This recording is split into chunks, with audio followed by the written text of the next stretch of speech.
21 मार्च को केंद्र सरकार की ईडी ने दिल्ली के मुख्यमंत्री अरविंद केजरीवाल जी को गिरफ्तार किया।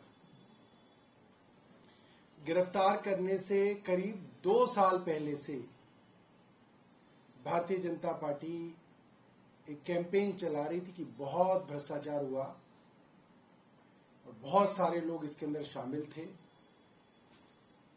कभी कोई किंगपिन बना, फिर कोई और किंगपिन बना, फिर कोई और किंगपिन बना और अंततः उन्होंने कहा अरविंद केजरीवाल इसके किंगपिन हैं और उनको गिरफ्तार किया। भारतीय जनता पार्टी की समस्या ये है कि गिरफ्तार करने के बाद भी दिल्ली के, देश के, दुनिया के लोग इस बात को मानने के लिए तैयार नहीं है कि आम आदमी पार्टी और अरविंद केजरीवाल ने कोई भ्रष्टाचार किया। ये भारतीय जनता पार्टी की सबसे बड़ी परेशानी है और लोग ये कह रहे हैं कि भारतीय जनता पार्टी ने जब से अरविंद केजरीवाल को गिरफ्तार किया, भारतीय जनता पार्टी के अंदर भी एक बड़ा तबका मानता है कि ये भारतीय जनता पार्टी की केंद्र सरकार की सबसे बड़ी गलती थी। इसलिए क्योंकि बार बार कोशिश करने पे भी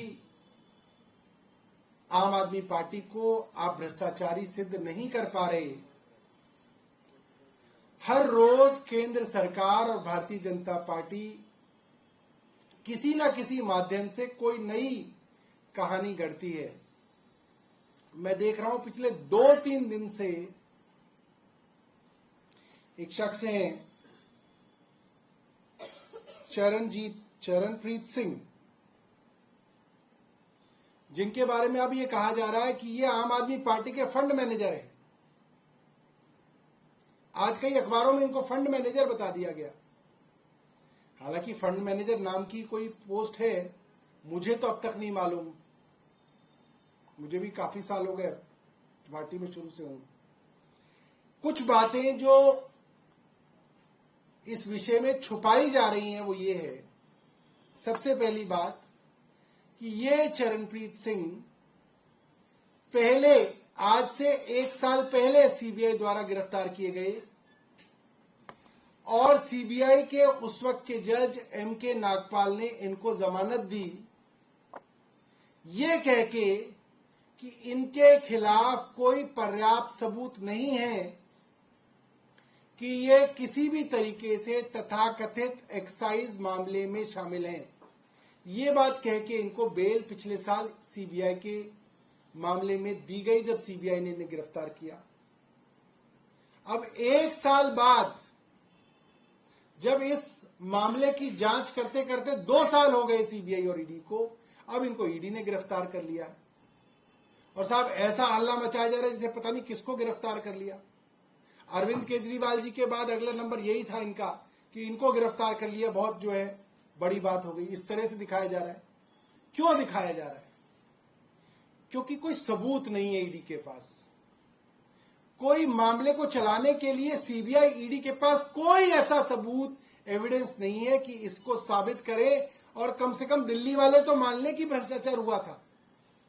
ये परेशानी है। मैं कुछ बातें इनके विषय में बताना चाहता हूं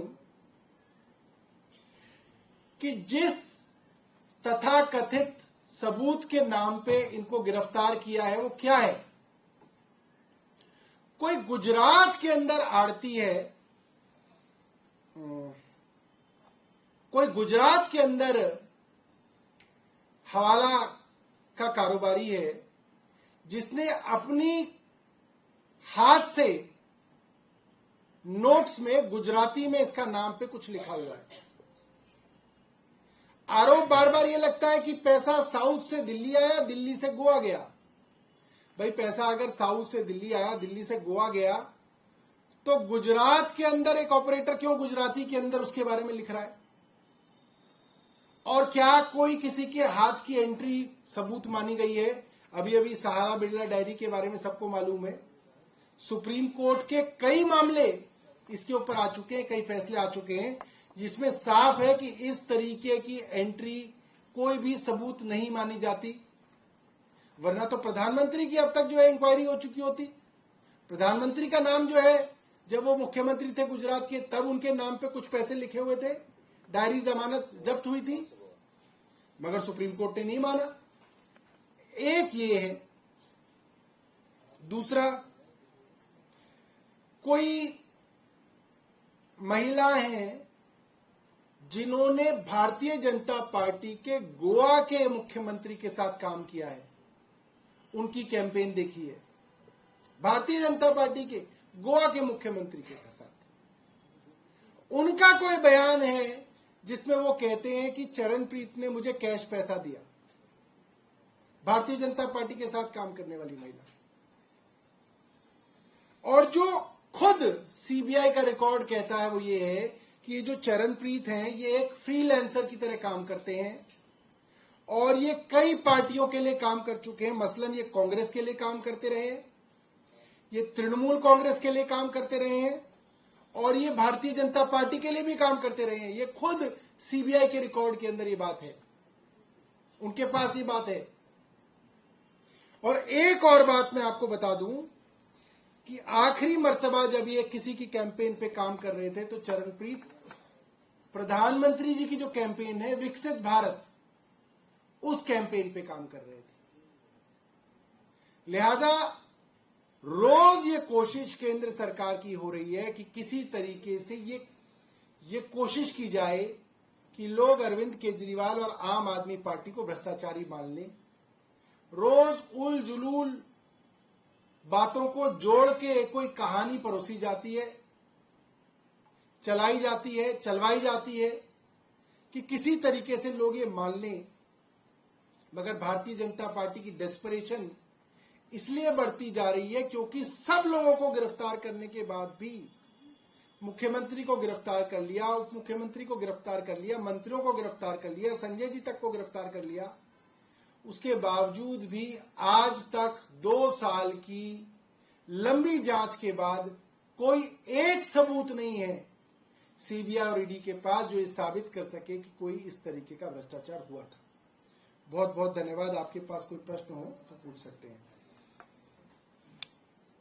जो आपने बताया कि चरणप्रीत ने गोवा में आप लोगों के लिए काम कर रहे थे, आप ये कह रहे हैं गोवा में आम आदमी पार्टी के लिए उन्होंने काम किया था, अन्य पार्टियों के साथ आम आदमी पार्टी के लिए। जी जी सर, एबीपी न्यूज का सी वोटर सर्वे आया है, उसमें दिल्ली की 7 सीटों पर एक बार फिर से बीजेपी क्लीन स्वीप कर रही है। ओपिनियन पोल में ये बताइए कि एबीपी के सी वोटर सर्वे में 2015 के चुनाव में आपने दिल्ली में हमें कितनी सीटें दी थी? 70 में से 67 दी थी, 60 दी थी, बताइए।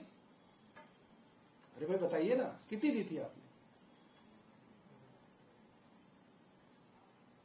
नहीं दी थी ना आपने, तो आप कभी नहीं देते हमें सीट अपने सर्वे में, जनता देती है। सर, ये आपकी ओएसडी को भी शोकॉज नोटिस, मामला क्या है सर, ये थोड़ा बता दीजिए। देखिए, जितने भी मंत्रियों के साथ अधिकारी काम कर रहे हैं, चाहे वो गोपाल राय जी के साथ काम कर रहे हों, मेरे साथ काम कर रहे हों, मुख्यमंत्री के साथ काम कर रहे हों, चाहे वो सेक्रेटरीज हैं, चाहे वो ओएसडीज हैं, चाहे वो और किसी कैपेसिटी में मंत्री के कार्यालय में काम कर रहे हैं, उनके खिलाफ एक विच हंट चल रहा है कि किसी भी तरीके से उनको किसी पुराने मामले में फंसाया जाए, उसको अखबारों में, टीवी में चलाया जाए और दबाव बनाया जाए कि वो बस मंत्री के यहां से काम करना छोड़ दें। हम लोगों के कार्यालय लगभग खाली हो चुके हैं। पहले बहुत सारे फेलोज काम करते थे, आईआईटी, आईआईएम्स, आईआईएससी, बहुत काबिल बच्चे काम करते थे और हर सरकार में वो काम करते हैं, सेंट्रल गवर्नमेंट में काम करते हैं, हरियाणा गवर्नमेंट में काम करते हैं। उनको इसी तरीके से सबको निकाल दिया गया। करीब 400 लोगों को इस तरीके से निकाल दिया गया। एक एक करके मंत्री के सेक्रेटरीज, ओएसडीज को इस तरीके से टारगेट किया जाता है और खबर को इस तरीके से प्रचारित किया जाता है कि ये पता चलता है कि एलजी कार्यालय और विजिलेंस डिपार्टमेंट की मंशा बहुत घटिया है। जब का ये मामला है वो मामला कोरोना के समय का है। क्या कोरोना के समय में मंत्री था? नहीं था। क्या कोरोना के समय वो मेरे ओएसडी थे? नहीं थे। क्या कोरोना के समय वो सत्येंद्र जैन साहब के ओएसडी थे? नहीं थे। वो किसी के भी ओएसडी नहीं थे, ना मेरे थे ना सत्येंद्र जैन के थे। मगर जानबूझ के दिल्ली सरकार का विजिलेंस डिपार्टमेंट और एलजी कार्यालय इस तरीके की चीजों को पुश करता है मीडिया में। क्यों करता है? क्या नीयत है उनकी? ये एलजी साहब बेहतर जानते हैं। एलजी साहब क्यों ऐसे विजिलेंस डिपार्टमेंट के अफसरों पे कार्रवाई नहीं कर रहे जो इस तरीके का झूठ प्रचारित कर रहे हैं? ये एलजी साहब का दिल जानता है। अब से अगर इस तरीके का कुछ होगा तो हम उनके ऊपर कानूनी कार्रवाई करेंगे। ये मैं इस प्रेस के माध्यम से बताना चाहता हूं। बट अगर कुछ है तो चाहते हैं आप जांच हो? भाई चाहने ना चाहने से क्या होता है, जांच तो हो ही रही है। मैं ये कहूं कि मैं नहीं चाहता तो क्या जांच रुक जाएगी? हमें क्या फर्क पड़ता है? तुम जांच करते रहो, पूरे दिन जांच करते रहो। एलजी साहब के पास काम क्या है? जांच ही जांच कराते हैं। जब हम कहते हैं कि दवाइयां नहीं मिल रही अस्पतालों में, इसकी जांच कराओ, तो एलजी साहब कहते हैं नहीं, जांच कराना मेरे हाथ में नहीं है। और रोज नई जांच जो है एलजी साहब करते रहते हैं।